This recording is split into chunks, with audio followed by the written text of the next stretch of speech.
قرآن مجید میں یہ کہا جاتا ہے کہ قرآن مجید میں قادیان کا ذکر ہے، اور میں نے پڑھا بھی ہے حضرت مسلم اور نے تفسیر صغیر میں ایک آیت سے میں یہ کہا ہے نظارہ ہندوستان نے کہیں بھی یہ دعویٰ نہیں کیا کہ قرآن کریم میں قادیان کا ذکر ہے.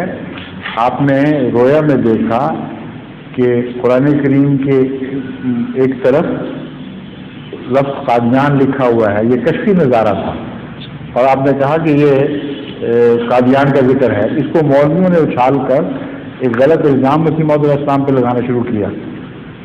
اس الزام کو آپ قبول کیوں کر رہے ہیں؟ یہ تو واقعہ کے خلاف بات ہے.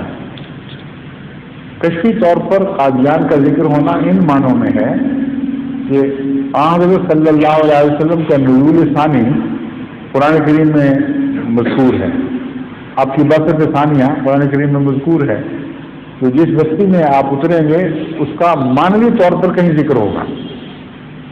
یہ خبر دی گئی تھی حضرت مسیح موعود علیہ السلام کو.